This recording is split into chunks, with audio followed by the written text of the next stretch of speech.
We need police procedures that prioritize de escalation and respect over force. Mitt Romney.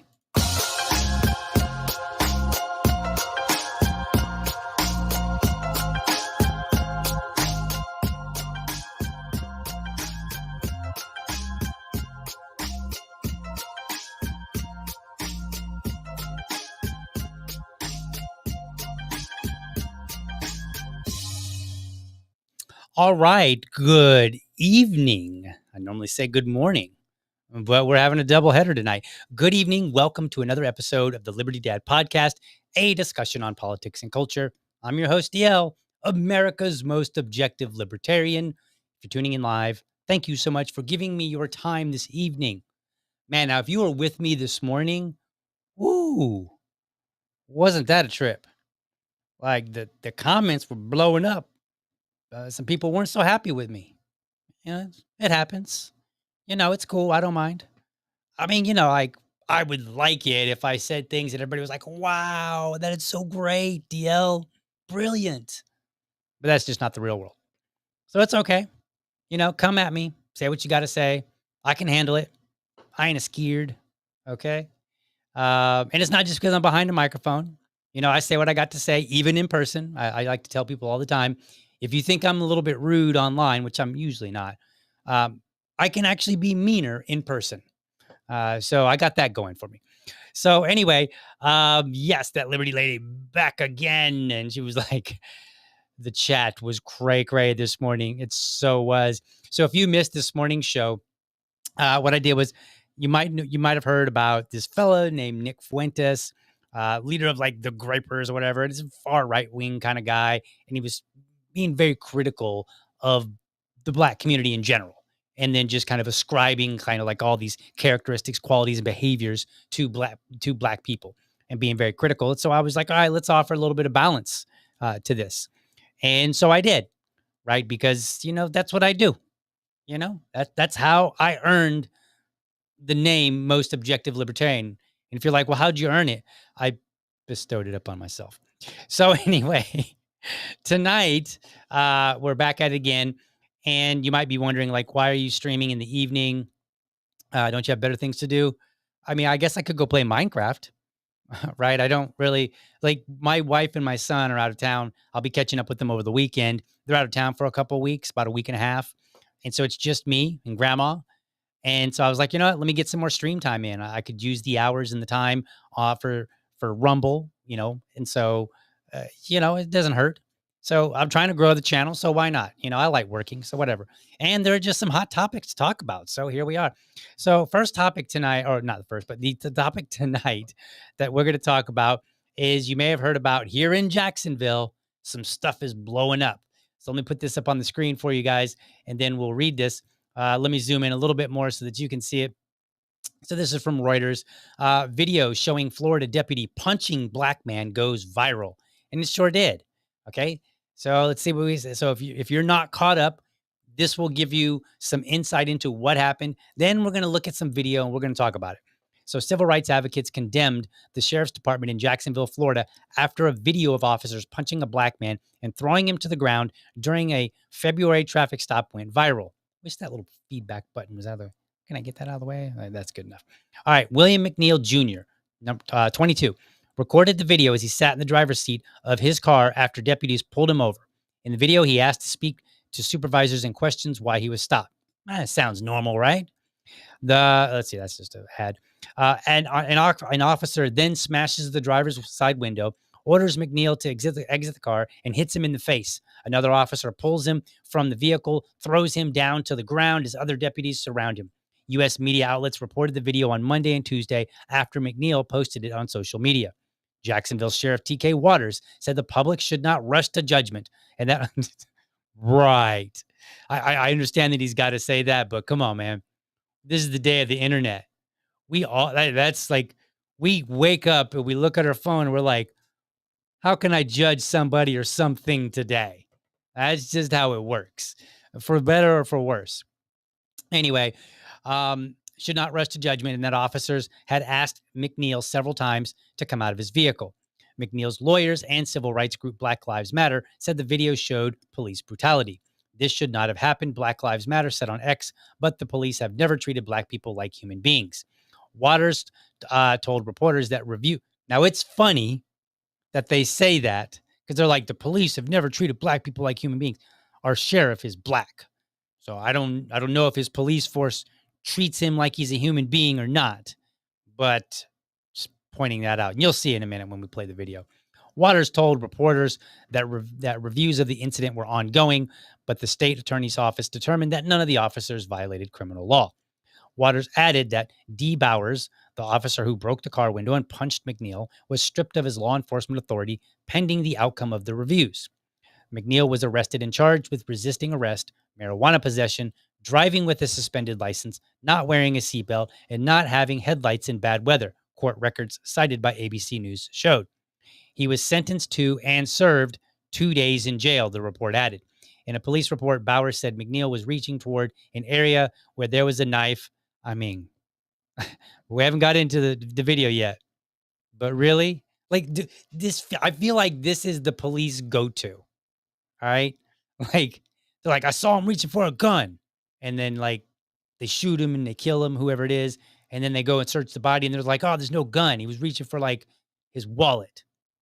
Right? Like, I don't know, police. Like, look, I'm not anti-police. I'm going to be objective here. But I got to say, y'all need to stop trying to use that as a defense. Every person that's a little belligerent isn't out there trying to stab you up.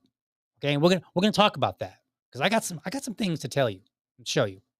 All right. So McNeil's lawyers, Ben Crump and Harry Daniels, said their client was never combative. Okay. Well, depends on how you define combative. Right.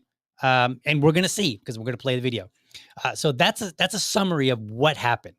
Okay. So now you have a gist of what happened in this. This was in February. The video came out just recently. So let me first give you a disclaimer. Nothing that I say tonight should ever be construed as legal advice. I am not a lawyer. The angle that I'm coming at this from is just a podcast bro, a dad, a guy that lives in the world and wants to make the world a better place. So all of my commentary is going to be from that angle. Okay. So there's no legal advice here. Just laying that out. Okay. If you want legal advice, there are these people called lawyers. Go find one of them. Okay. And there's videos of lawyers telling you how to interact with the police. Go find them, watch them. One that I highly recommend. Can't remember the name of it, but it's a law school professor. It went very viral like 10 years ago or something like that. And I think it's still pretty popular. I think he's speaking to first year college students in law school. And he's telling them like how they need to engage with their clients and telling them to never talk to the police. So, and I think you can look it up by that phrase. You can never talk to the police. You go find it. I think it's like a 45-minute talk, maybe an hour. If you've never seen it, completely worth it. Very good. Because he breaks down, he doesn't just say, don't talk to the police. Like, he explains and he works out scenarios and he shows you why talking to the police is not a good idea. So, and then he also has a sheriff, or I think he has another lawyer who was previously a sheriff. I think that's the route that the man went. He was first an officer and then went and got his law degree, and now he's a lawyer. But he basically has, a former officer there with him who's, kind of like chiming in from time to time. So go check that video out. I'm not playing that video because we're going to focus on two things. We're going to focus on the dash cam. We're going to focus on the body cam. The reason why I want to do that is because when this first went viral, okay, and I'm going to tell you what I said. I'm not going to put it up on the screen because I don't happen to have it at this moment. But I will read you what I had said when I first saw this. So let me scroll down. I don't have this at the ready. So let me just scroll down a little bit here. Let's see here. Let's see here. Oh, where'd you go? All right. So, I quoted the Jacksonville Sheriff's Office. They put out a simple statement just saying, "Hey, we're aware of the video. We're going to be looking into it." And I said, "Yes, the man does not comply. He was stopped for headlights being off despite visibly daylight without evidence of Mr. McNeil presenting as a threat. If these officers are not punished, then JSO PIO, that's their handle for on Twitter, is telling citizens it supports officers beating up citizens over headlights." Okay, and that was from his dash cam video, which is like a minute long. We're gonna watch that, and then we're gonna watch the longer clip. I got two clips from two different body cams. I got the links in the show notes. You can watch the whole 30-minute press briefing, press conference that TK Waters did. Go check that out. It's in the show notes. But I've clipped what I need to have the conversation that I want to have with you guys. So that's the angle that's kind of the angle that I'm coming at. Now, I will say this: as a libertarian, I believe in something called the non-aggression principle. That means you cannot aggress, or you might think of it as, be, physically aggressive towards somebody else unless it's in self-defense. Now, there are smaller ones where perhaps the punishment is far less. So, like, if a wife finds out that her husband's cheating on her and she slaps him, okay, well, you could have arguments either way whether or not that violates. I'm not so worried about that. I'm really worried about the more serious incidents that rise to a particular level of where somebody actually gets physically hurt. Okay. The other thing that that kind of guides my thought is that, number one, as a rule of thumb, I believe that our country is designed with checks and balances. Okay. And checks and balances, if you're familiar, if you remember your civics lessons, you will know that checks and balances are like, Congress can, they can write a bill, vote on it, pass it, send it to the president. The president can veto it, right? That's his check and balance on Congress. And then if they decide, nope, we really want this bill, they can check and balance back, if you will, and they can override his veto. We have checks and balances that ensure that our system works for us. So we're gonna incorporate this as we talk about it tonight. The other thing is, I tend to believe that a lot of our policing is needs to be reformed. And the reason that I think it needs to be reformed is because I think that police get sent on a lot of calls that are not crimes and that maybe require something different. Now, I don't know that's the case here. I think, I don't, I like this situation would be like calling, if somebody calls in and says, "Hey, my live-in son who's an adult is having a mental breakdown. It's a little too much for me to handle. Can you please send somebody to help?" Well, then I would say you probably shouldn't send police, because police are not trained to deal with mental health crises. And so they're trained to deal with criminals, bad guys, using force, right? They carry mace and guns and tasers and batons, and they call backup, right? This is all violence. Okay. Now, and I'm not saying it in a negative sense. It is violence. That's what they're used for. Okay. And so I look at it and say, we shouldn't be sending them out on those kind of calls, or maybe we should be sending out somebody with them to be the lead. And then the police, him, is the backup, right? If something goes awry. So that's kind of where my foundation is as we get into this. So let's watch this first video. If you haven't seen it, if you have, I apologize. Just, we want to make sure that we're complete for anybody that hasn't seen it. So here we go. Or maybe not. Why is it not playing? Let's see. Let's try when he pulled me over, he walked up, opened my door because my window don't work, right? Okay. And then I said, so what I did wrong? Yeah. He said, well, for one, your headlights are off under this weather. I'm like, okay. There's multiple people headlights off, first of all. And then there's no rain. It doesn't matter. You're still required to have headlights on. Can you pull that law up? Huh? Can you pull that law up? Yeah, when you step out of the car, I will. Can you call your supervisor? Huh? Can you call your supervisor? All right, go for it. Exit the vehicle now. Exit the vehicle. All right, so there's punch one. Show me your hands. Here.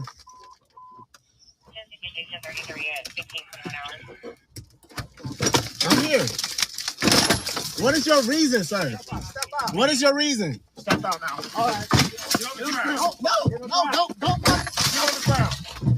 All right, I think you might have missed it, but there was a second punch there. Put your hands behind your back. Hands behind your back. What's wrong with you? I was putting my hands behind my back. Ain't no talking now, man. Ain't no talking. I'm fucking talking shit, bro. I was doing, bro. What's going on, man? You're under arrest. That's what's going on. No, bro. Yes, bro. You Yes. have a lawful reason, bro. Big knife center right here, too. You gonna throw me going like that, bro? Yeah, I'm gonna take it off of you, man. bro. Yeah.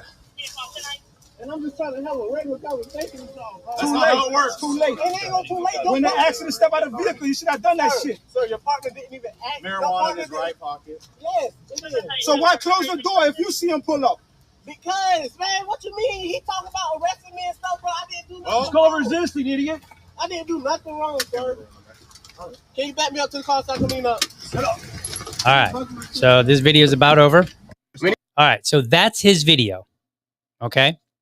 And that's what went viral.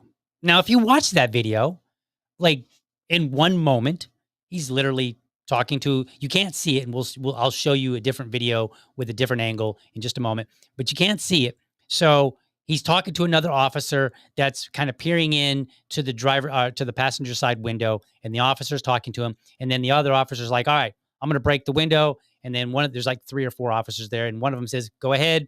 And then he breaks the window, and then all hell breaks loose. And so it's like, so when I saw that video, I'm like, okay, you pull him over because he doesn't have a headlight on, and you're saying it's raining.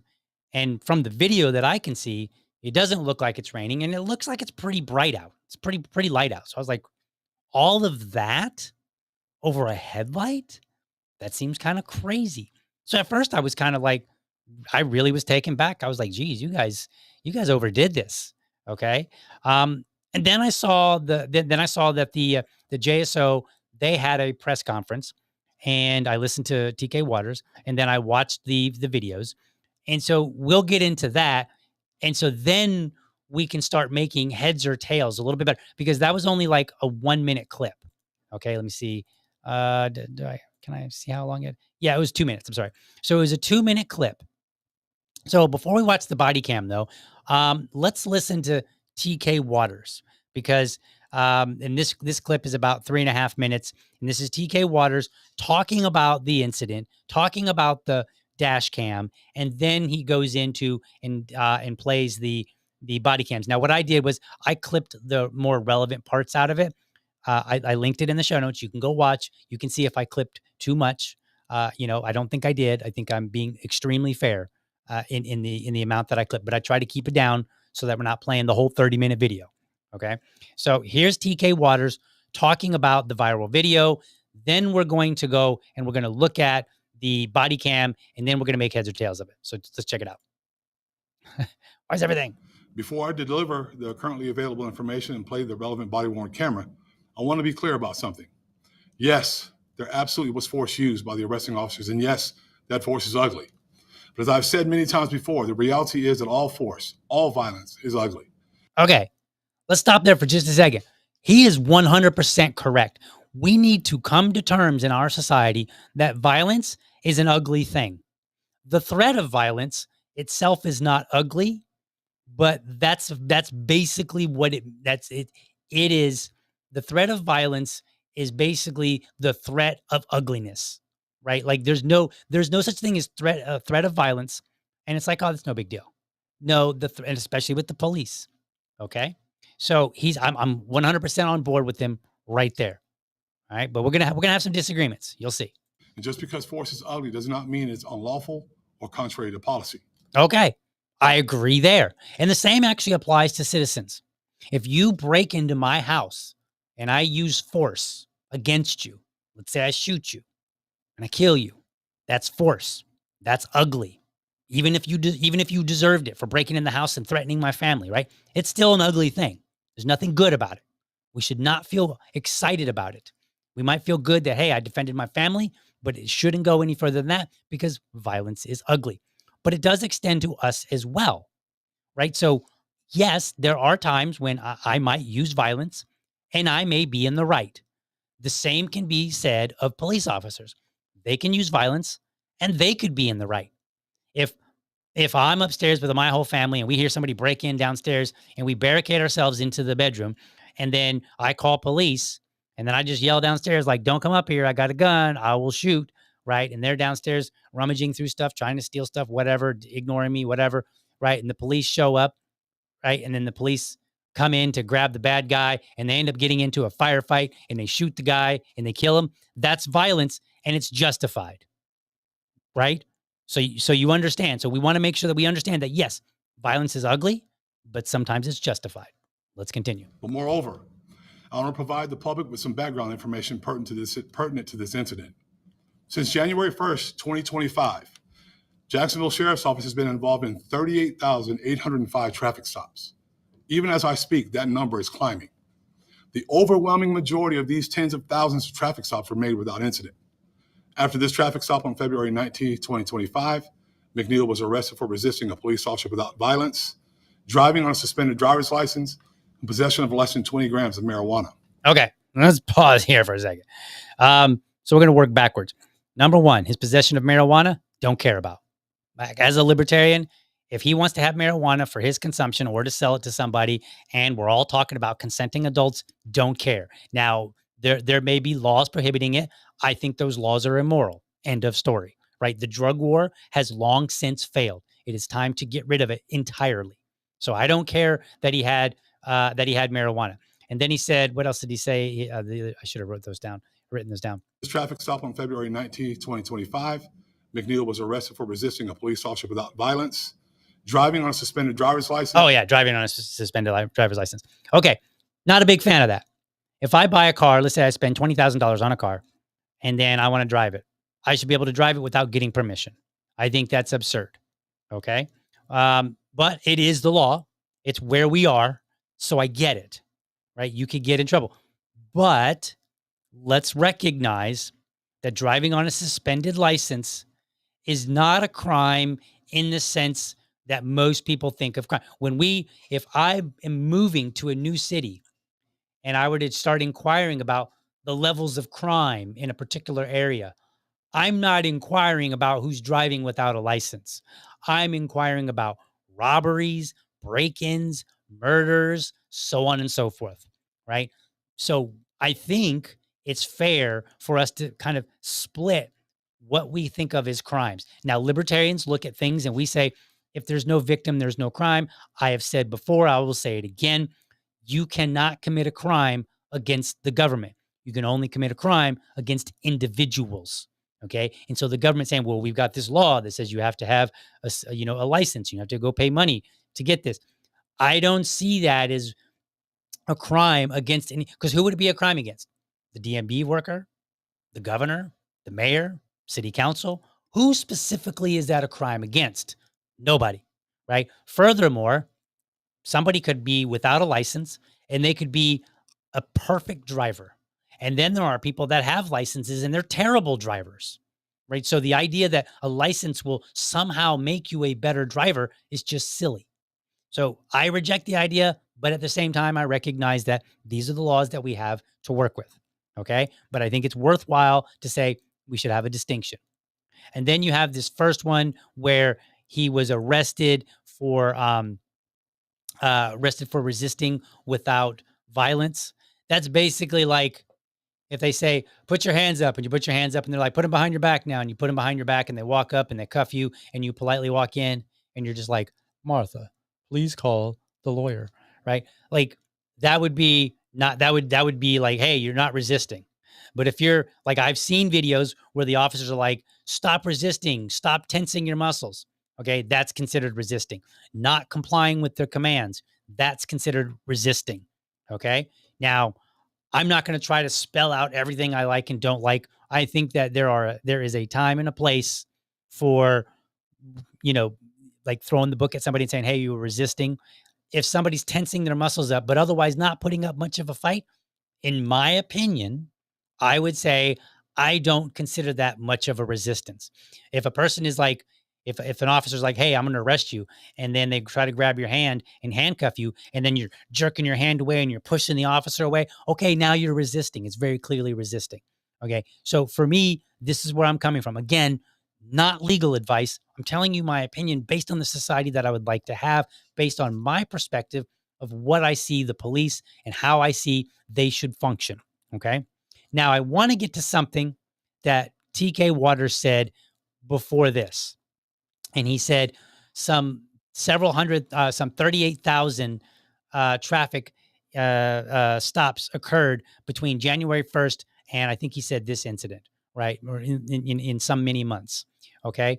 And so he's like, yeah, most of them do not end with an altercation. And police love saying that. And I love pointing out that they don't really believe it. So let me show you something here. And you may not be able to read it, but I will do my best. I'm doing my best to have it up on the screen. I'll read it to you. So this was back in 2017. Here's what I said.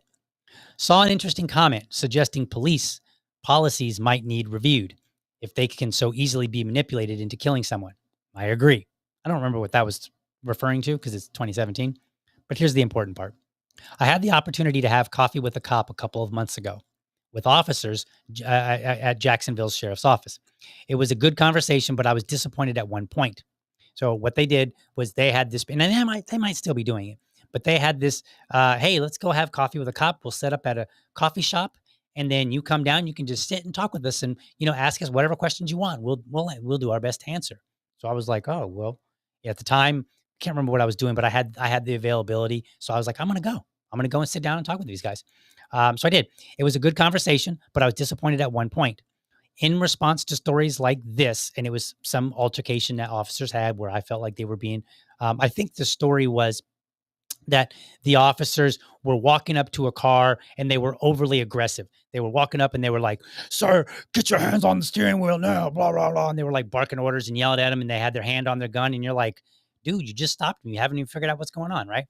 So I said, in response to stories like this, they wished more people would remember that most interactions end more peacefully.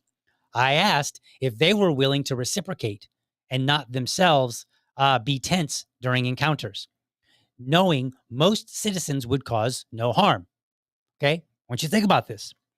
TK Waters just told us 38,000 traffic incidents, and the vast majority of them did not end in violence. Okay, fine. I'm willing to accept that most of them don't, but you don't. Because the moment I ask you guys, hey, will you dial it down? You're like, well, I don't know. I put on my badge every morning and I don't know if I'm coming home. Like, so you don't believe this. If you really believed that the greater majority of interactions with police do not end in violence, then you could walk a little bit lighter. It's not to say that you should be negligent and then just haphazardly walk up and be like, sup, Bob, how you doing? Right? I'm not telling you to do that. I'm just telling you, like, remember your own words, because guess what? I see such stories like this. I see other ones where the officers were clearly in the wrong and were ended up being punished. And I have to wonder, when I get pulled over by an officer, is this the day I don't go home? Right? That's what I have to wonder. And I have wondered that. I'll tell you a story in just a minute. Let me continue reading. I asked if they were willing to reciprocate and not themselves be tense during encounters, knowing most citizens would cause no harm. Instead, they fed into the bogus and dangerous notion that they never know what they're walking into and therefore must approach the situation with heightened readiness. In other words, it's not fair for civilians to fear them, but totally fair for them to fear civilians. Now, I want you to think about something. An officer comes up to your car. In most situations, who is more armed? The officer. He has a gun, he has a taser, he has a baton, he's got a radio he can call for backup. I don't have all of that. I don't have a baton. I don't have a taser. I don't have any level of authority. So if we get into an altercation and I win, I'm just asking for more trouble later because when his buddies show up, they're going to take me down. However, he doesn't have to worry about my buddies showing up and taking him down. Think about the video we just watched. 3 police officers dragged a man out of his car who was not engaging in threatening behavior. Okay. Now we can talk about whether or not any kind of aggression was necessary in a moment, but he was not at the point where it was like, dude, we need backup. Get over here. Help us out. That's not where we were. Okay. So let me tell you this story about how I was in fear. I live in a nice house in a nice neighborhood. And before my son was born, before my mother-in-law got here from Indonesia, it was just my wife and I, and we were in our bedroom. She was asleep. I was watching TV on the tablet, and I decided it was about midnight or so, and I was like, "Oh, I'm done." So I closed it up, and I went to go to sleep, and I'm laying there, and I hear this sound, and I'll try. It was. This is not the best sound example, but it was kind of like something was being moved around in the other room, on the other side of the door. We didn't have any Ring cameras at the time and nothing.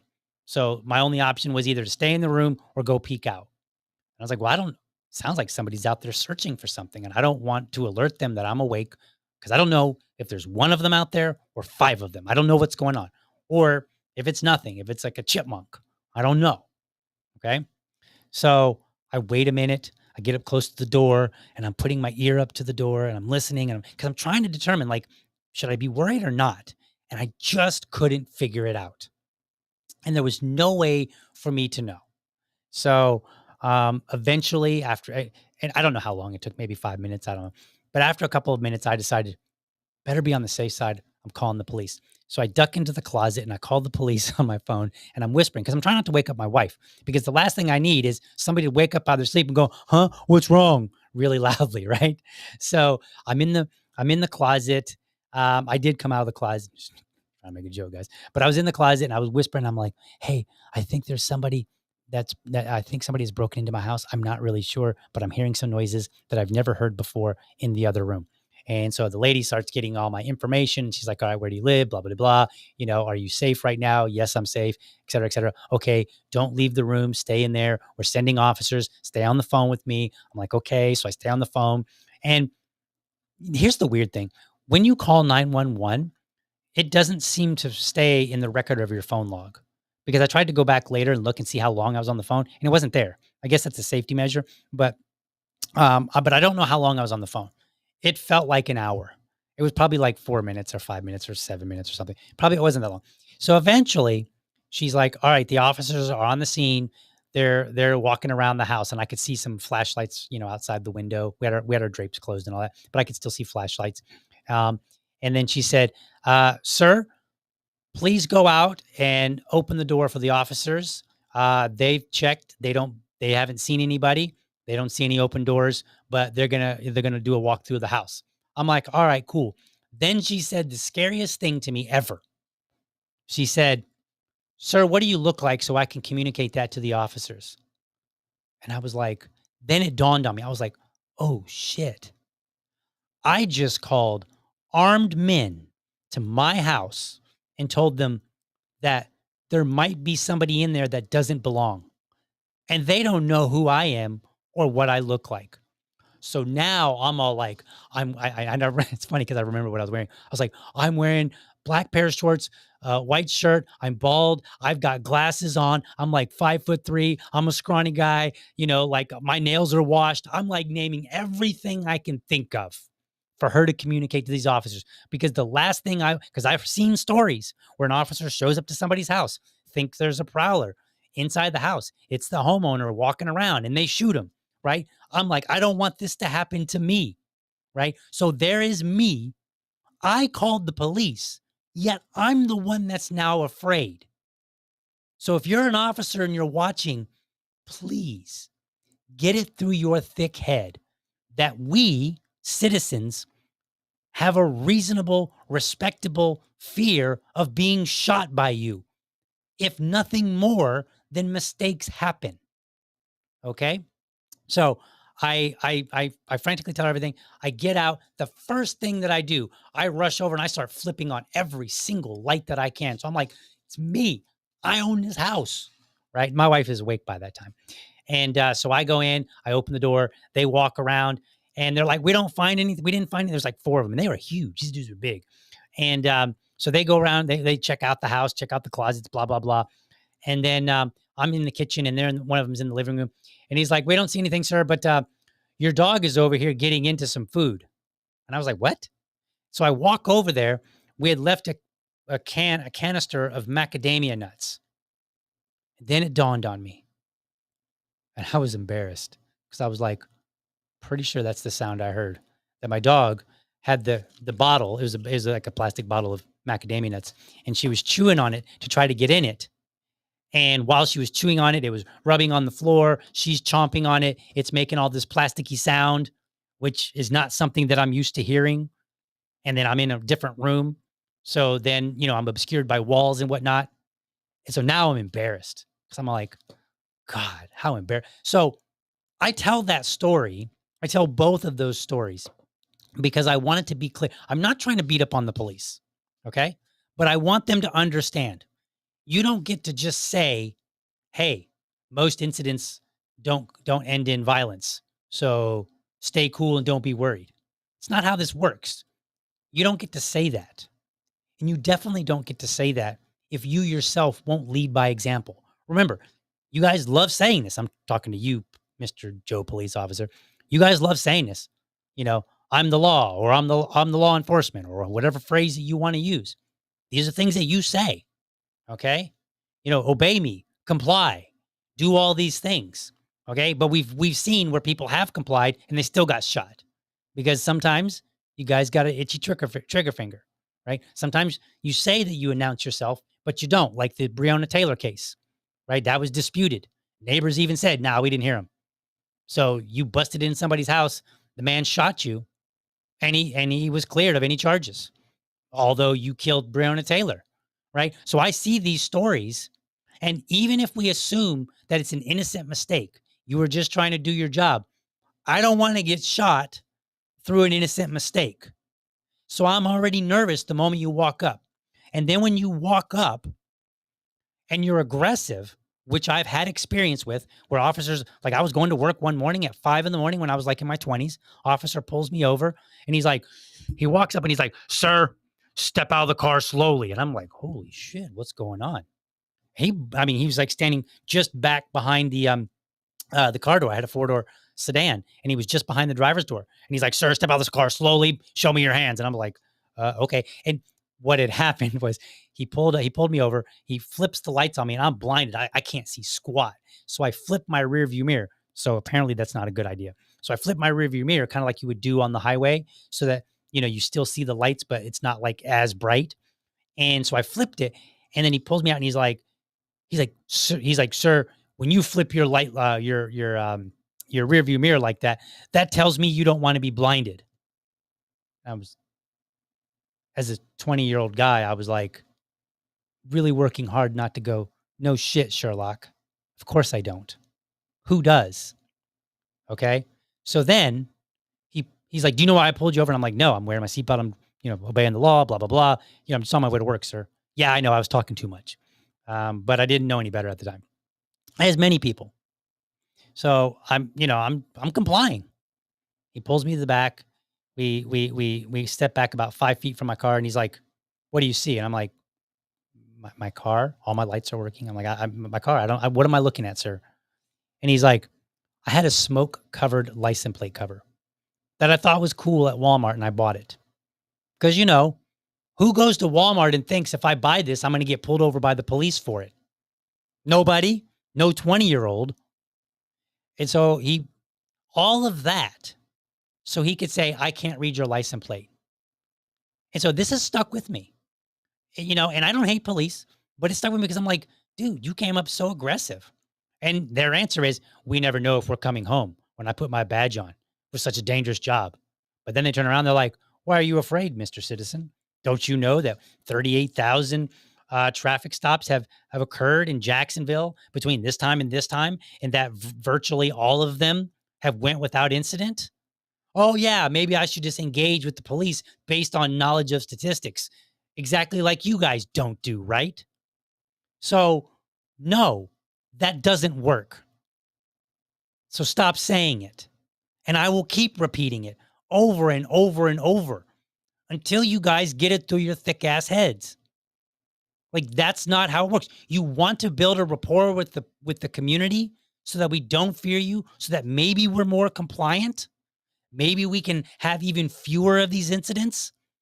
Lead by example. You are the one that has all the cards in your favor on the street. I don't. You pull me over. If I don't comply, you beat me up. If I get aggressive, you might beat me up even harder. It could end up in me getting shot, by multiple officers. That has happened. Okay? And I get it. Some people have shot police officers too. That's true. But guess what? You signed up for it. I didn't sign up to get pulled over. I wasn't like, yeah, what? I think I'll go out and get pulled over today. See how that plays out. No, but you did. You signed up. So that argument doesn't work for me. And it shouldn't work for anybody else. So if you're not a police officer, feel free to use it. Let's go back to the video now and let's continue listening to what he had to say. In possession of less than 20 grams of marijuana. On February 20th, 2025, McNeil pled guilty to and was adjudicated guilty of resisting a police officer without violence and driving on a suspended driver's license.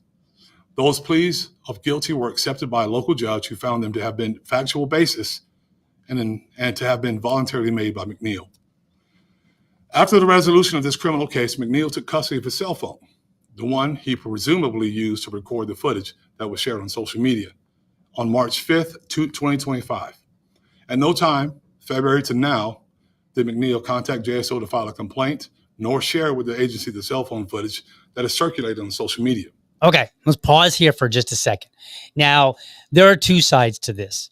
Number one, I'm not really a big fan of people coming back later and then saying, oh, look what they did to me. So this is very common. You'll see a man like, he's up for nomination, for like the Supreme Court or some other position. And then all of a sudden some woman shows up out of nowhere from like 30 years ago. And she's like, yeah, he did this thing to me. I'm not a big fan of this kind of behavior. If you have a grievance against somebody else, you need to act on that grievance sooner than later, sooner than before it might be more convenient for you. So I agree here that it's now there's no illegal. It's not illegal. I'm just saying I think it's poor form, right? So this is my criticism of Mr. McNeil and saying like, look, dude, if you had a problem with the police, then you should have made that problem known earlier. On the other hand, and I'm not going to pull it up, but on the other hand, I believe it was Nate Monroe from the Times-Union.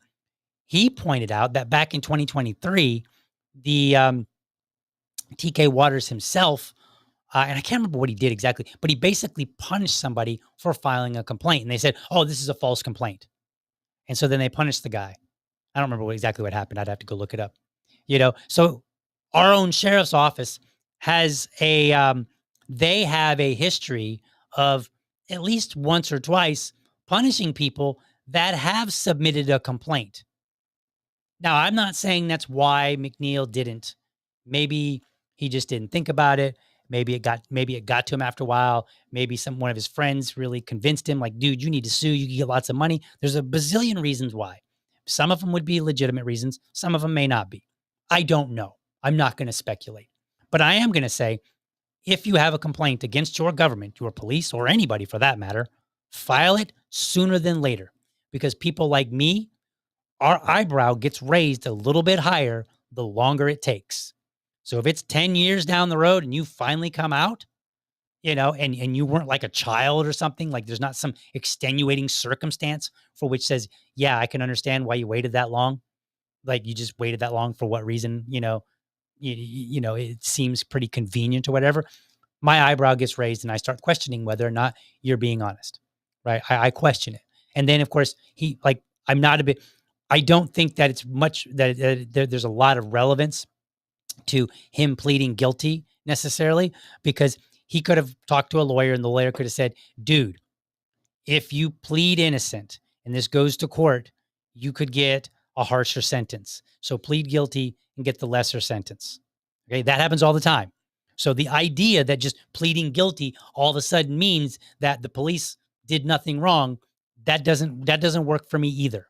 Because I understand how the legal system sometimes works. Sometimes you strike a deal to guarantee that you won't get a worse punishment, because sometimes fighting something is either going to be more costly or it could potentially be more, it could bring you more problems in the future. So I get it. Right. And again, I don't know why. So let's continue.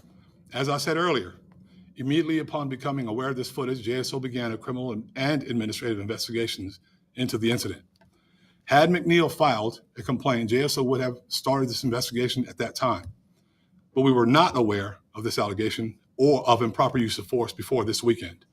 As this is agency's pattern of practice in any circumstance of use of force, the relevant body-worn camera footage was reviewed by multiple levels of supervision. However, as you'll see in short order, the body-worn camera footage does not capture Officer Bauer's response to resistance when McNeil was seated in the driver's seat. As I explained, although the state attorney's office has deemed it not criminal, the response to resistance is now subject of a pending administrative review to determine if Bauer's conduct violated JSO policy. Okay, let's stop here. If we want to improve policing, if we want to have a better relationship between citizen and police, might I just suggest that after every arrest that has any kind of, like, if there's an arrest and somebody is charged with what did he call it? Resisting of any kind. Okay, they didn't just put their hands behind their back and say, "Martha, call the lawyer." Right? If they didn't do that, there's any kind of claim to resisting, perhaps it should be reviewed for criminality and for following police procedure. So that if in the future somebody makes a claim and says, hey, you can just release the documents and say, we've already investigated. Here's the body cam footage. Here's our report. Joe Public, feel free to analyze this and determine whether or not you agree with the findings. If it's a big enough deal, we may revisit it. Perhaps you do that. Now, I will say this.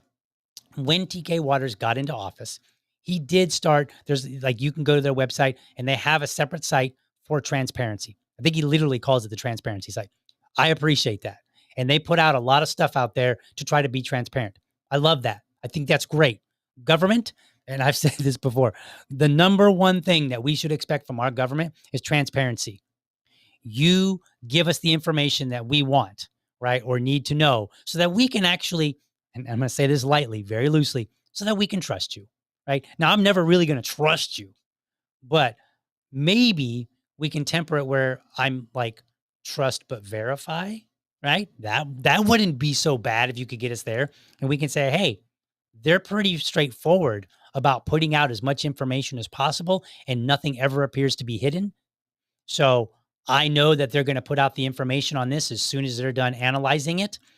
I will hold my tongue, because he talks about public opinion. Now, the court of public opinion does not have to operate under the same guidelines as the court of law. The court of law has innocent until proven guilty and all these other things to ensure that people get treated fairly. Court of public opinion doesn't have that. Not for me, not for officers. Okay. If I get online and I say something stupid, I could be taken to task, raked over the coals by my peers online, and there's nothing I can do about it, even if it's unfair. Okay. And the same thing can happen to police. So I'm not going to be sad for you if you're like, people are treating us unfair. Yeah, that happens. That's called the internet. That's how it works. So the best thing you can do is develop a reputation so that at least more people will go, you know what? I'm going to give them a moment and let them do their thing because I know they're going to put out the information and then I can judge for myself. So build that kind of trust. Do that. I got plenty of other ideas, but we'll just focus on this now. The law requires that a person comply with the police officer's commands during a traffic stop. This is extremely important. There are not options. If you disagree, take care of it someplace else, but not on the side of the road. Okay. I kind of agree. Kind of. I hate this notion of just comply, right? Because a lot of people use it for everything. Like if somebody's arguing with the police, they're like, you just need to comply. I'm like, okay, well, perhaps when police are dealing with the public, since they're the ones that get all the training, like nobody's ever trained me to deal with the police, but the police have been trained to deal with me. Okay. So perhaps in that training, they can learn how to de-escalate situations. They can also learn that, hey, I'm going to be dealing with people that sometimes are just going to get angry and irate. And I might have the power to dial that down, help them dial it down a little bit so it doesn't turn into an altercation. But it doesn't help if I'm an irate citizen that's not doing such a good job at complying. If you roll up and you're like, get out of the car right now, 5 a.m. over a license plate cover, right? Like that doesn't help. Doesn't help the situation. So I think, I kind of agree because here's the thing. I was talking about checks and balances earlier, right? What is the check and balance on a police officer? Is it you on the street? No, it is not. Ever. When I was mentoring a kid, he told me one time about a story about him and getting involved with an officer. I guess the officer thought he was somebody he was looking for. The officer grabbed him, kind of roughed him up a little bit, kind of like shook him or grabbed him, forcefully and forced him to sit on the curb, ran his information, found out, okay, this is not the guy I was looking for, let him go. And then the kid says, if you do that again, I'll turn you in for abuse or something like that. And I was like, dude, shut up. And he was, I wasn't with him, but I was telling him, we were talking about it after the fact. And I was like, no, shut up. And he was like, what? I was trying to get my respect. And I said, look, never in the history of policedom has a teenager yelled at an officer and then the officer been like, you know what, 17-year-old kid, you're right. I'm wrong. Please have a nice day. Now, maybe it's happened, but I'm saying, like, think about this. Like, is that likely to happen? No, it's not. Because they are there to do what? You said enforce the law. Please go to the front of the class. Okay? Now, that doesn't mean I agree with everything they do. That doesn't mean I agree with all the ideas that they have. I'm just saying, like, this is the world that we live in. Okay? When you're on the street and you are met by a police officer, they have a level of authority that you don't have. And if you try to usurp that level of authority, it will go bad for you most of the time. And when you go before a judge or you go before a jury, they're going to judge you and they're going to be like, well, that's not what I would have done. I would have just done what I was told, right? So the odds are stacked against you all around. Whether they should be or not, they are. So in a sense, his advice is correct. Like if an officer tells you to do something, in most cases, I mean, if he pulls you over and he's like, get naked and stand on your car, I mean, sure, then yeah, don't comply. But if he's like, hey, get out of the car and come back here slowly, you should get out of the car and go back slowly.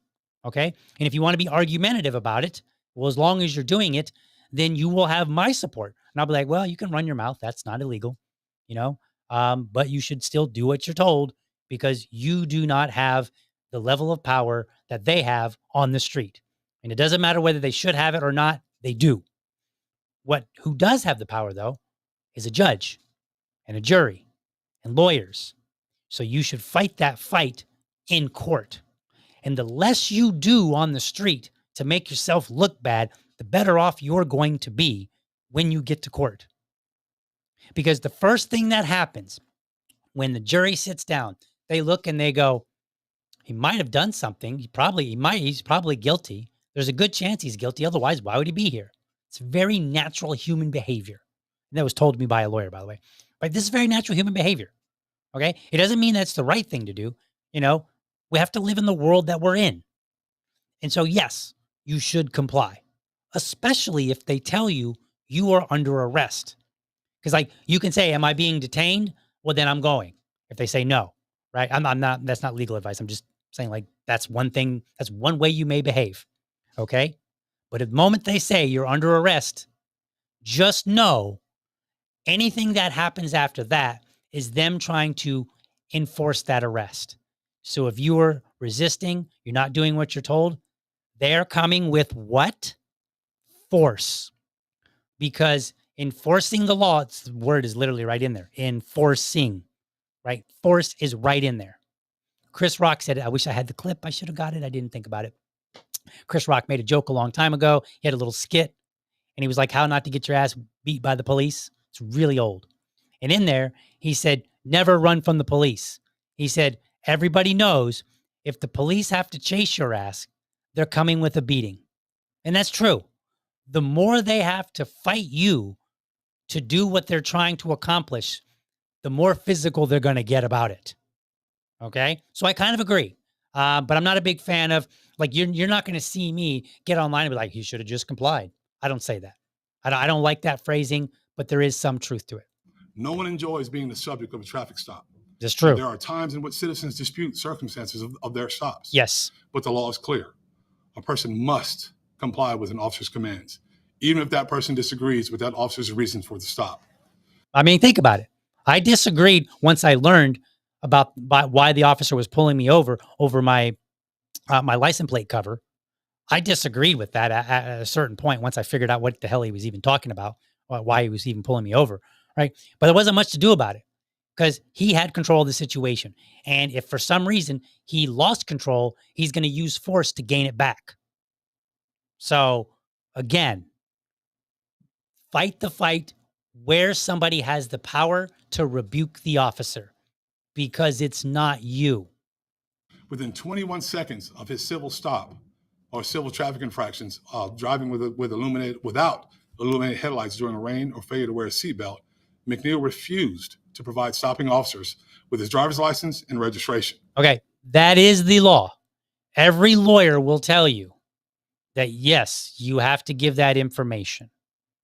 So telling them no, that is leading them to this to the point where they're going to have to force you to get what they want. When they have to force you, like Chris Rock said, they're probably coming with a beating, right? You might get lucky and they don't, but there's a good chance they are. 14 seconds later, he locked his car door and refused to exit the vehicle, despite being told many times that he was under arrest. Moreover, McNeil was warned 7 times that he needed to open the door and exit because he was under arrest for resisting an officer without violence. Okay. Did you hear that? 7 times he was told, you are under arrest. That's why the body cam footage is so critical. I'm going to watch it here in just a moment. Or police would be forced to break his car window. Soon after McNeil was outside his car, officers found a large, unsheathed, serrated knife on the driver's side floorboard. Okay. I don't care about the knife. Now, some of you might be like, whoa, wait, if you're not a libertarian, some of you might be like, whoa, this is a dangerous weapon. Yeah, but if it's on the floorboard and he's not reaching for it, and we saw in his own video that he had his hands, they asked him, they're like, put your hands up. He puts his hands up. He's not making any move to grab anything off the floorboard. So he doesn't appear to be a threat. And they found that after they yanked him out of the car. So they didn't know about that until later when they're searching the car. So I don't really care about that so much because he wasn't trying to use that against the officers. So that's not relevant in my mind, right? I'm only looking at the interaction between these two, or between the man, McNeil, and the officers. So let's look at this video because we've gone on long enough, and we're going to watch a couple of videos. I'm going to try to, maybe I'll even speed them. No, I won't speed them up. We'll just play them. We're going to have fun tonight, whatever. Let's do it. Of course, every time. Oh. Yeah, Florida 24 Bravo Echo Charlie Whiskey. Okay. Silver Kia. So I'll just turn it down when I want to give a little brief commentary. So the officer is now getting out of the car and approaching. This is before any altercation has been had. Yes, sir.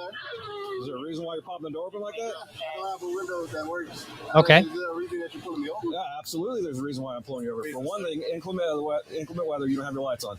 Two things, you're not wearing your seatbelt. It's daylight. I don't need the lights. And it's not weather. It's not raining. Oh, this is inclement. It's not raining. Okay, I'm not arguing with you. I'm telling you why I'm pulling you over. Give me your driver's license, registration, proof of insurance. Okay. So he's made his first mistakes here.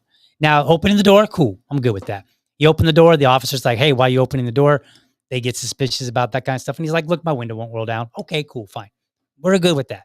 And then I don't even have a problem with him saying, hey, why'd you pull me over? Okay. Now, I do think he's being maybe a little bit too assertive in this situation. Because remember, we've still got to work on officers. You know, they believe that they may never come home again every time they go out to work. So if they're going into work with that attitude, what just happened here, not really good. Okay. And again, I'm not telling you, like, I'm not saying this in defense of the officers. What we're trying to do is we're trying to determine what I think went wrong, what I think went right, or it was acceptable, and then the reality of the situation that we have to work with. So let's continue. Call your supervisor. Why? Excuse me? Call your supervisor. Why did you pull me over? Okay, so he's like, why'd you pull me over? A second. He already told you why he pulled you over. Should have been paying attention. Okay, so at this point, he's being a little combative. But again, I wouldn't really call it a problem. Not really. Like, is it annoying? Sure. If you're an officer, if I'm an officer, and I pull you over, I really don't want to have to argue with you about stuff like this. I just want to give you your ticket and go on about my way, more than likely, right? And you probably don't want a ticket. I get it. Okay, so I think he's a bit argumentative here, but I'm not really seeing a problem. There's nothing that requires force at this point, right? Now watch. I've already told you. Why did you pull me over? Step out of the vehicle. No. Step out of the vehicle. Okay.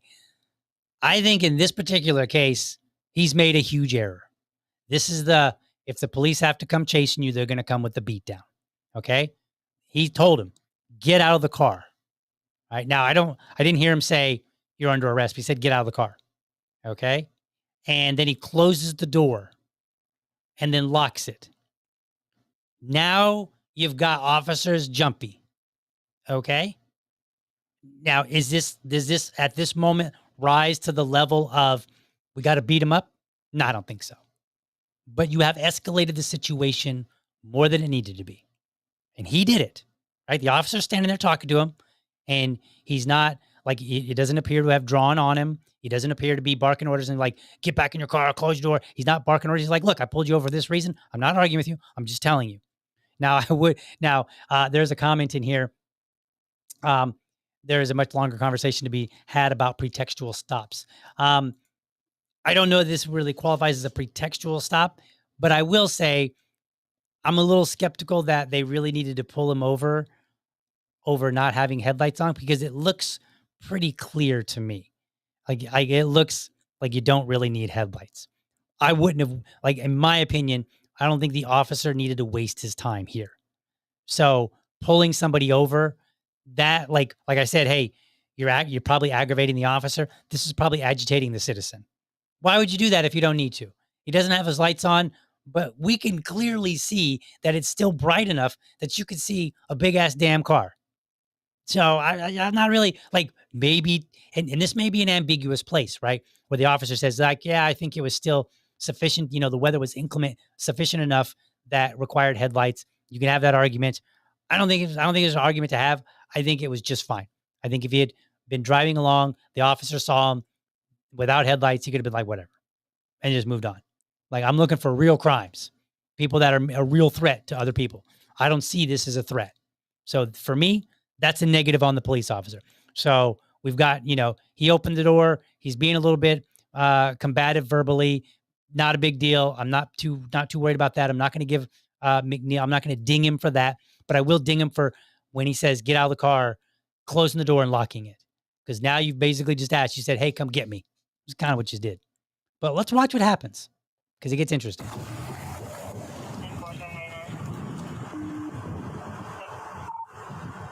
seconds. For the 9-4, the driver just slammed the door and locked it. Yep. I don't know why he keeps asking, what's your reason to pull me over? Because he's literally been told several times. And he keeps demanding to have a supervisor. Block the vehicle, please.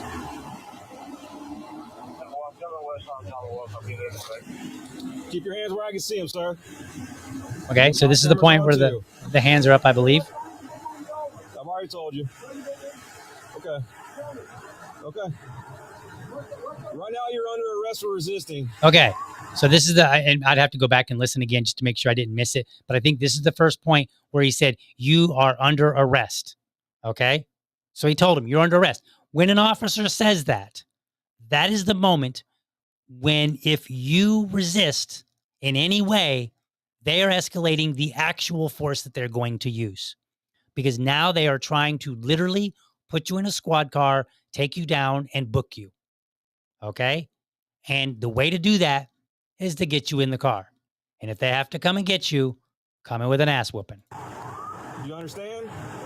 You're under arrest for resisting. The longer you take us on, the worse it's going to be. See, even the officer says so.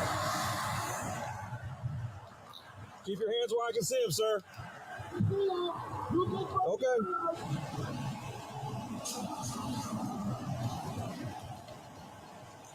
By the way, we are not yet at the point where McNeil's video starts, at least the one that we saw on social media. Sir, we're not there yet. Warning to open the vehicle and exit before we're going to break the window.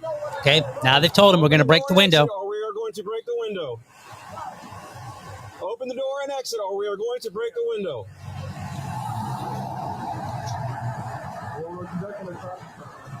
No, he's under arrest.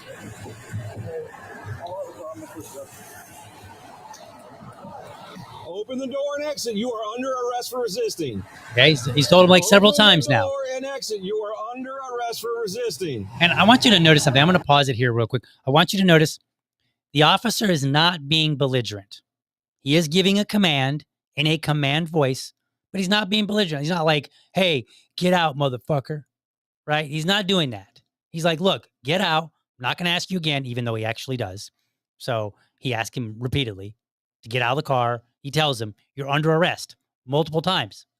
Now, what's he under arrest for? That's the sketchy part. Okay? And we'll talk about that in a minute. Open the door and exit. You are under arrest for resisting. Open the door and exit. You are under arrest for resisting. Keep in mind, he told him a few moments ago, it was the last warning, and he keeps warning him. He's like repeatedly.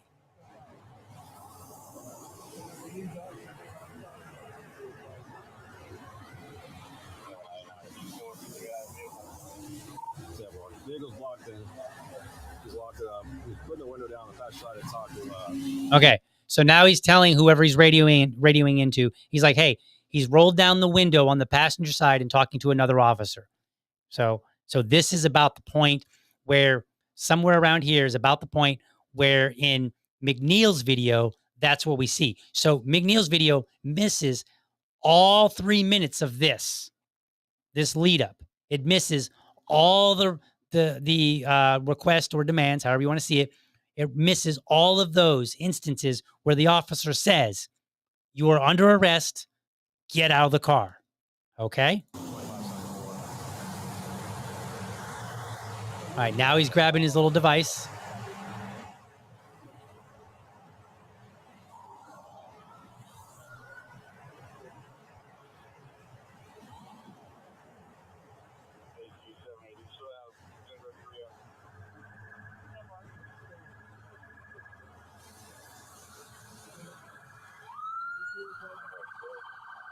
All right, still going. Almost 4 minutes in. Hey, I'm about to break the window. I'm about to break the window. All right, go for it. All right. Now is where this is about this is the moment where he's like, I'm going to go break the window, and the other officer says, go for it. Exit the vehicle now. Exit the vehicle. Show me your hands. Here.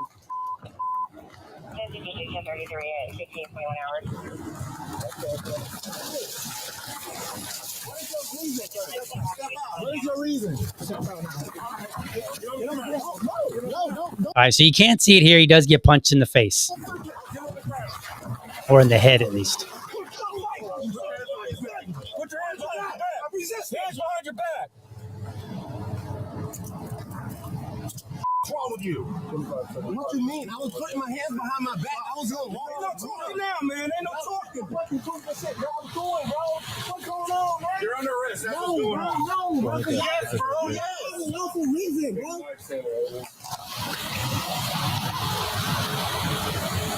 You gonna throw my phone like that, bro? Yeah, I'm gonna take it off now, you, man. bro. And I'm just trying to have a real conversation with y'all, bro. You just got some more time already. So your partner didn't even ask. Marijuana in his right pocket. Yes. Okay, now they're like, oh, he's got marijuana in his butt. I don't care about marijuana. Don't care. Not an issue. Just pointing that out. So why close the door if you see him pull up? Because, man, what you mean? He talking about arresting me and stuff, bro. I didn't do nothing. It's called resisting, idiot. I didn't do nothing wrong, bro. Can you back me up to the car so I can you broke my bro. All right, so this is about the end of that video. Okay. So we saw one body cam. The next one's going to be a little bit much shorter. Okay. So what did we notice?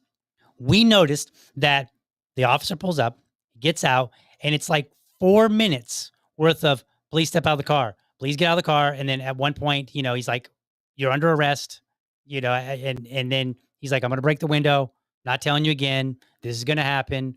And then McNeil proceeds to have a conversation with another officer. And we're going to hear that conversation in a minute. And the officer's still like, hey, please step out of the car. Please step out of the car. Okay. At this point, somewhere in there, before they broke the window, there were multiple opportunities for McNeil to get out the damn car and prevent any further altercation. And he chose not to. Okay. Now, you might argue and say, well, DL, did they have good cause? That's not like, I want to say no, but at the end of the day, our law favors, this is the law. This is the guy that's enforcing it. You have to obey. There are things that you cannot do. Right. And if you disagree with the officer, because officers can be wrong, in my opinion, I think they were wrong pulling him over in the first place. I disagree with the idea of pulling somebody over for a seatbelt. I think you need to go find rapists and murderers. That's what you should be doing. Stop. I understand it's the law, blah, blah, blah. Some of the laws I think are unnecessary. Some of them I think are immoral. I don't think it's necessary to have a law that says if you are not wearing your seatbelt, we're going to pull you over and get a ticket. Because here's the thing. When an officer pulls you over, there is at a minimum the threat of force, right? You have to stop. You have to roll down your window a little bit. You have to give them your license, give them your registration. You have to, you don't have to answer any questions, right? But there are some things that you have to do by law. Okay. And if you don't do them, what happens? They use force. And if they're using force because you're being uncooperative over a headlight, then I question, I'm like, is that the kind of law that we want to use force over? I think Ken Willie in the comments said it great. The takeaway for this story is that no law is so trivial that enforcers will not kill you if you steadfastly resist its enforcement. Now, they didn't kill him in this particular case, but they did physically assault him. That could have been the outcome, is death over a headlight. So we as the citizens, we need to start looking at these things and go, is that really what we want police to potentially kill someone over? A friggin' headlight? So in that sense, I say the law is wrong. But here's the problem. After all this video, let's say he goes to court and he wants to fight it. He wants to say, I'm innocent. Name a jury that's really going to look and be like, yeah, that was the appropriate way to handle this. Here's how I would have handled it. If he'd pulled me over, he would have been like, dude, you don't have your headlights on. And I might have been like, I don't need them on. And, I might have argued a little bit. And he would be like, yeah, but that's the law. And, it's raining. And I might be like, it's not really raining, officer. and everybody can see me. And then I'd just be like, whatever, give me the ticket. And that's it. And he would have been like, give me your license and registration. I'd be like, here you go. Just hand me my ticket. Let me go on my way. Right. I might not have said all that, but that'd have been my attitude. It's like, okay, fine, whatever. I'll go take this to court and I will fight it. I will take pictures and video footage of everything. And I will say, and I will go and I will say, look, Your Honor, I disagree with his assessment. I think that there was no reason to pull me over. And I think that the issue of headlights was unnecessary. It was not dusk. It was not dark. You could visibly see for, look, here's a photo. Here's a video. Look how far you can see. Are you telling me you couldn't see a car coming? Like, that's crazy, right? So I would have argued that in court, where the court could have said, you're right, because that's the check and balance. They have the power. Is that the best way to handle things? I think so, kind of. What I think is that we have way too many laws on the books for the officers to be enforcing in the first place. If we remove some of these laws, then they have fewer reasons to pull you over. They can be like, all right, well, we don't have to pull people over for a seatbelt or for a headlight or for some other non-criminal offense. So therefore, we can go and look for somebody that's beat up another person, that stabbed somebody, that's raped somebody. We're going to go find that guy. And if we have to beat him up, most people will probably cheer.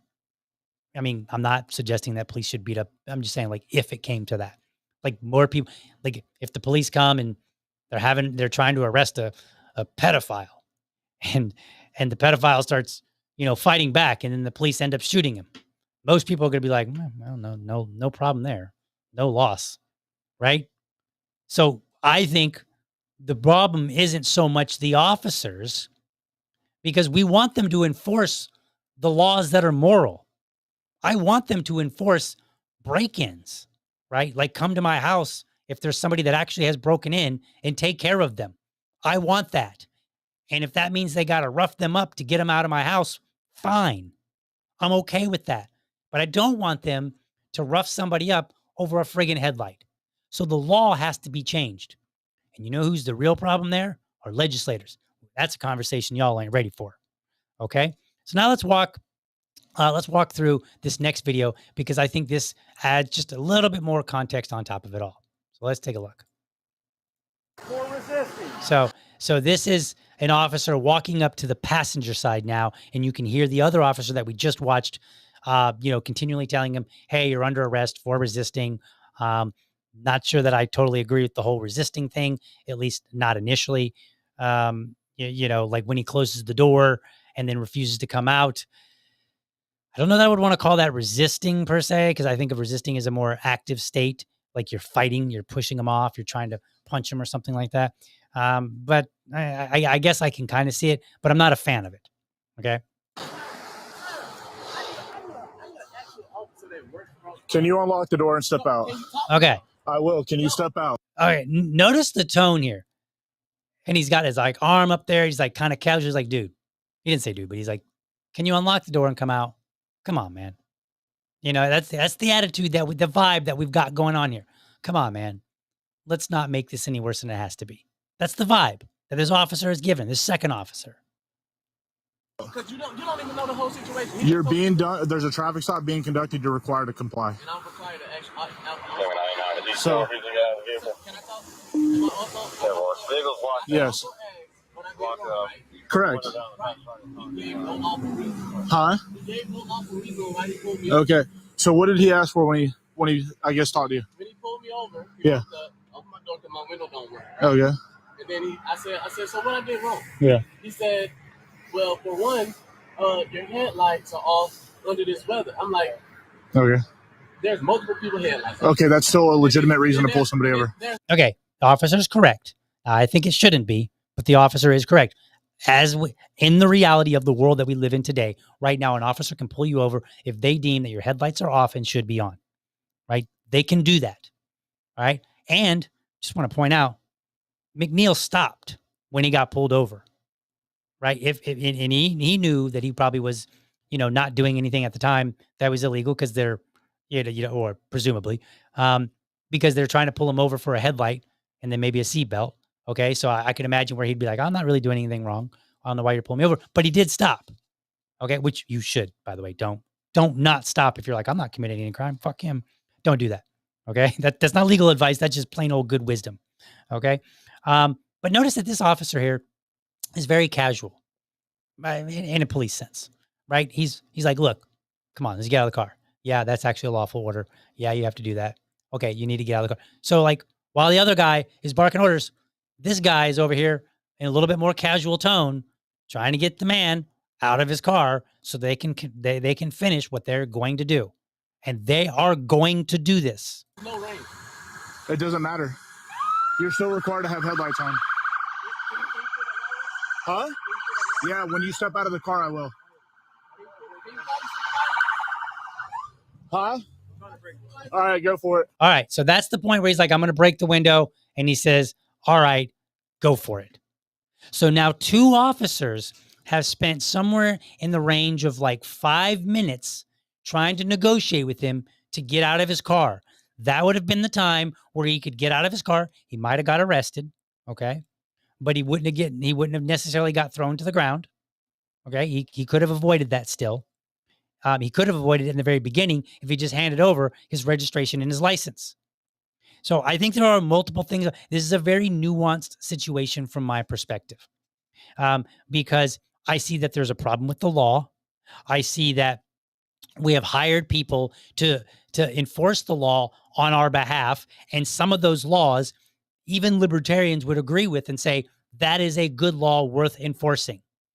Preventing people from murdering people, or in the more likely case, catching them after the fact, that's a good thing. And if you got to come with a little force to catch the guy that murdered somebody, or the pedo, or whatever, somebody that's committed an actual crime against somebody, well then, yeah, we're more tolerant of the idea of force if necessary. Now, where I think the officers maybe could have done things a little bit better, and this is where they're going to disagree with me. I think it's an officer's job to try to keep a situation de-escalated. Right? Now, I know they were like, hey, we're going to arrest you. And once they say that, it's kind of like a snowball rolling down a hill. They have no intention of stopping. Right? But I think that they should judge the situation and say, all right, this man's being a bit combative. He's not being cooperative, but perhaps there's, we might have to spend a little more time here, but perhaps we can dial things down. And to in a degree, to a sense, they did. I mean, sort of. They basically just repeated their commands in a respectable way. They weren't necessarily being jerks about it. Now, where I do have a problem is they smash the window and he immediately punches the guy. Now, I presume that the reason they do that is to kind of knock the guy off balance, off guard, or whatever. You break the window, you punch him so that he's kind of stunned and dazed for a moment, which gives you a chance to get in and grab him without him, grabbing a gun or something. That's my presumption. I don't know if that's true or not. I'm not a police officer, but I'm still not a fan of it, because when I look at policing, I look at it and say, what is the cause that you're pulling somebody over for? The smaller the cause, the more effort you should put into de-escalation. If you're stopping somebody because you think they're a murderer, well, then maybe you escalate it a little bit faster, because there may be a murderer. Okay. I mean, you still should respect their rights. Don't get me wrong. Don't get it twisted, folks. But if you pull them over because of a headlight, I think you should go work as hard as you possibly can and say, look, I'm going to do everything in my power to try to get this person to just take their damn ticket. Right? Because you're going to give them a ticket at least. Right? And I saw them kind of do this, but it was really more geared toward, I'm the authority on the street. You obey me. You just comply. Not a big fan of that. And I don't think that was the best way to de-escalate. I'm not blaming them for escalating it, but they surely didn't de-escalate it. The man definitely, at some points, escalated it. Other points, he did not. By refusing to get out of the car once they tell you you're under arrest, he is escalating the situation, because they're like, we got to take you downtown or wherever. And if you're not going to get out of the car, we have to come get you. Right? So I see a lot of problems here. And we cannot resolve these problems if we don't properly separate them and say, okay, we got laws that probably don't need to be laws. How about we remove them So we don't even need to pull somebody over in the first place. Then we keep the laws of violent crimes or property crimes, violent or property crimes. We keep those. And then if an officer has to deal with somebody and get physical with them, at least it was over something important. Getting physical with somebody over a headlight, like an officer should be like, they kind of should be embarrassed. You know what I mean? Like, think about it for a second. Like, man, the best I could do was have to fight this guy. I had to punch him in the face over a headlight. You know, that should be kind of embarrassing. I would, and I'm saying this as somebody who's never been a police officer, I would rather, in my mind, spend an hour talking somebody down than beating them up over a headlight. Because ultimately that's what it is. I know they would argue and say, no, it's because he didn't comply. But ultimately, at the end of the day, the reason that he got beat up was because of a headlight. That was the initiating factor, and his seatbelt. Neither one of those should be a crime. And I think they're not a criminal offense, I believe. I believe they're just a traffic offense, a civil offense, I believe is the term, right? But I don't think they should even be a civil offense. They shouldn't be anything, right? And so I think we should remove those from the books. But we create our own problems in this society by mixing the two. Because you've got people that their job is to physically take somebody down if necessary. And then you say, go out and enforce this trivial ass law. What do you expect? If somebody's being combative and uncooperative, which is not really unheard of, yeah, well, of course, it's going to end up in violence. And as TK Waters said, violence is never pretty. There was no pretty way to be violent to force this guy in compliance. Not happening. I want to end with watching TK Waters' video here. This is the last. So he started and he gave a speech. No, not a speech, but he gave his. He gave his. He spoke about the situation. Then they went into playing the videos, and then he spoke a little bit more. So this video is like 1 minute, so it should be very quick. McNeil was arrested and pled guilty to resisting a police officer without violence. Force absolutely looks ugly. And because all force is ugly, whether or not the officer involved acted within outside JSO policy, that's still what we're investigating. Okay, and I think they should. They should investigate. And what's probably going to happen is they're going to investigate and they're going to say he was repeatedly asked to step out of the car. A second officer came up, tried to talk him down, not really talk him down, but talk him out of his car. That didn't work. So they eventually broke the window. And then once you break the window, that is force. That is a threat. Now you have to treat everything as a threat, right? And so now they're going to get physical, even if they don't punch him in the face. But I do think, in my opinion, that they could have not punched him in the face. And here's the thing. If police officers want to tell us, I put on a badge, I don't know if I'm coming home, my job is so dangerous. Okay, then act like it. Act like your job is dangerous and you take more risk. When I served in the military and I went to Bosnia as police force, basically, not quite the same, but we went as a show of force. I didn't whine and cry about how my job was dangerous. I didn't whine and cry. When I went over there, it was very well known that of all the countries in the world, Bosnia had the most landmines that were still active throughout the country, like 9 million some, right? I didn't whine and cry about, oh my God, I might step on a landmine. My job is so dangerous. I might not come home.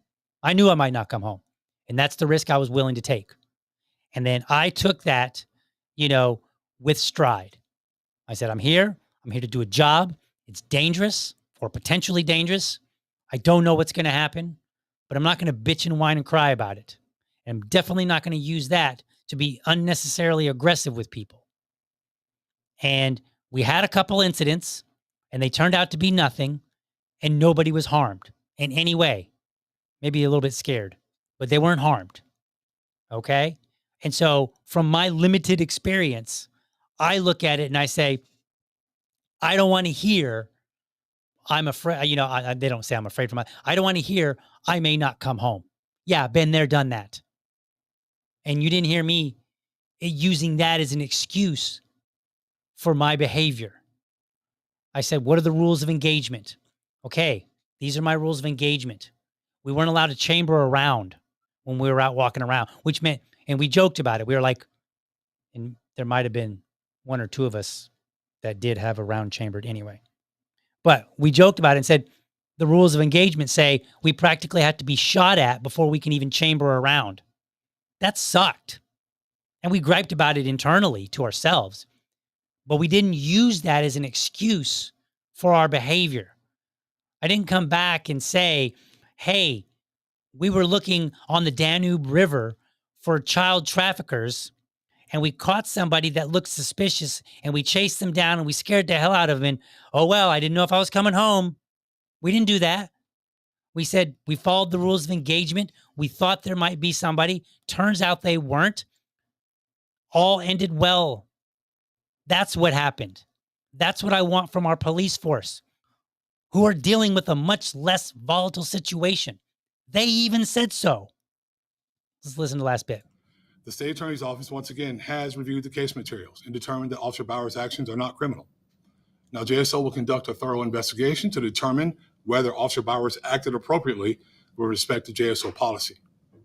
When an officer does wrong, and I think every one of you know this and everyone that's listening, I will stand up here and tell you straight.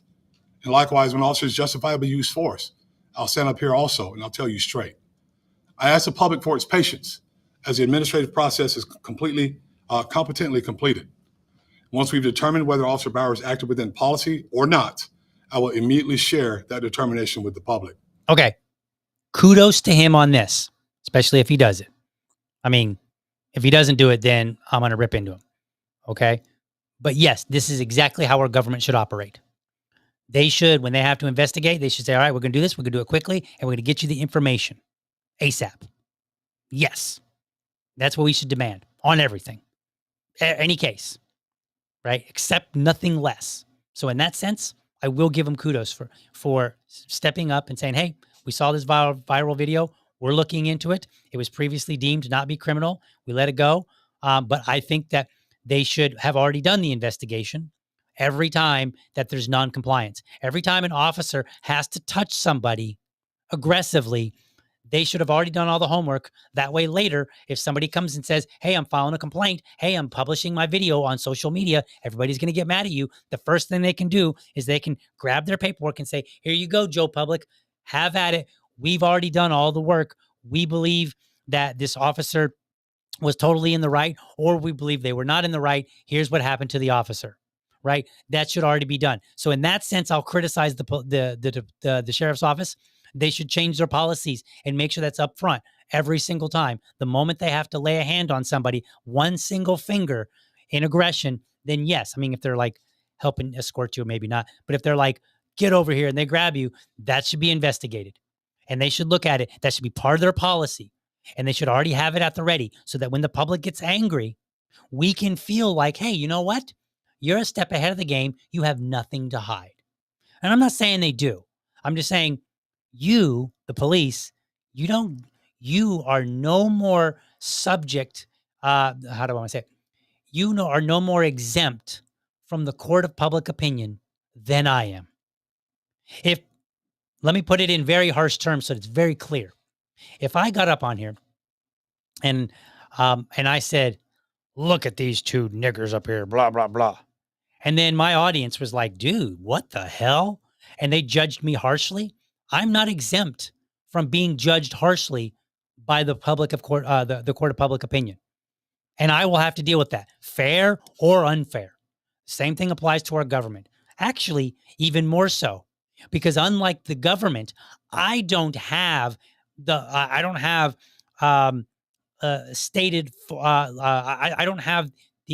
power to inflict harm on other people legally, unless it's self-defense. So I can't just go and be like, you know, I saw this guy walking down the street and he was looking a little shady. So I grabbed him up and I told him to give me his license so that I could scan it. I can't do that. And then if you resist, I can't throw him on the ground and hold him down. I can't do that. Right. So I think we should judge like you're just going to have to get used to it. The court of public opinion is harsh. And so therefore, yes, you can ask us for patience, but to be honest with you, should have already done it. Should have done this. You should have delivered it to us already. It's Tuesday night. I think this went viral over the weekend. Monday morning, you should have been like, here you go, public. Tear it apart. See what you think. And if something else needs to be done, we'll consider it. That's what you should have done. And you should have policies that really work on de-escalating. And this is really more the citizens and maybe our legislators, we should work on removing some of these laws so that we don't have to send armed men to potentially beat somebody up over a damn headlight. That's ridiculous. Let's listen. Finish up. Out of an abundance of caution, pending the outcome of this administrative review, Officer Bowers has been stripped of his law enforcement authority. Effective immediately, all video footage presented in this briefing is available on all JSO social media platforms, YouTube, and JSO's transparency page. Okay. Totally good with that. I think when you're doing an investigation on an officer, you should say, all right, you're on the bench. Sit down. Go do some paperwork, whatever it is that they do, right? I think that's a good practice. We should keep that. Hey, we're investigating. And if this guy's bad, well, he can't do any more bad because we've told him to hand over his badge and his gun. I presume that they do that. I'm just watching the movies. I assume they do that. Give me your badge, give me your gun. We'll give it back to you after the investigation. All right? You go work at the you go work in supply or whatever they do. I'm just telling you what I saw in Law and Order. So, I think that's a good practice. They should keep that. That's a goodwill toward the citizens because it says, hey, if this person is of bad character, well, guess what? We've removed them from the streets. And then we'll put them back if we've determined that they're actually of good character and that everything they did was the correct procedure and in accordance with policy and state law and, whatever else, right? I think that's a good thing. I think it's absolutely a good thing that they quickly got this information out to people, right? It happened over the weekend. Here I am on Tuesday night. I had plenty of time to review the footage and make my own assessments and then fire up the laptop and yap away. That's good. A lot of other people have, right? And I'm doing the same thing that other people are. I'm giving my opinion in the court of public opinion. You, the viewer, can determine whether I've made any sense, whether or not I've been objective, whether I've made good calls, whether I've missed something, should have been harsher on maybe McNeil, or maybe harsher on the officers, or harsher on TK Williams. TK Williams. Waters. I'm sorry, not Williams. TK Waters. You can determine whether or not I gave the appropriate level of criticism, critique, or praise. Okay? That's how it works. And so on some things I support, some things I don't. Some things are a deeper problem. And libertarians, civil libertarians, anarchists, and anybody that might look at this and say this was wrong, the way to fix that is to remove the laws and say, okay, we're not going to ask a police officer to go and enforce headlight usage, right? And maybe it's like, hey, maybe you make it for nighttime and not daytime, even if there's rain. Like we could revise the law. We could say the law is way too broad. We need to narrow it down and limit the reasons for which an officer might pull somebody over. That's reasonable too, but that's ultimately how we fix it, right? Bitching about it at the officers doesn't change the law, doesn't change the next officer in Jacksonville or in St. Augustine or Tampa or Miami. They're going to enforce the law, right? Because that law's still there. So even if this officer was deemed to be a bad apple, he did it all wrong. Okay, that law's still there. There is a situation where somebody else might get beat up and that officer might be found to be in the right. So the way to fix this is to change the law. Remove the things that an officer has to enforce, because when they enforce it, it's literally in the name force. So you ask yourself, is this something that I think a person should get beat up over, possibly even killed? The answer is not just comply, because with that answer, then there's no law that's off the table. So if we want a better society, one where there's less conflict with police and citizens, particularly innocent ones, If we want that, then reduce the amount of interactions that they need to have with us in the first place. If I were to live to be 100 years old and I never got pulled over, that would be amazing, right? If I never got questioned by an officer, that'd be awesome.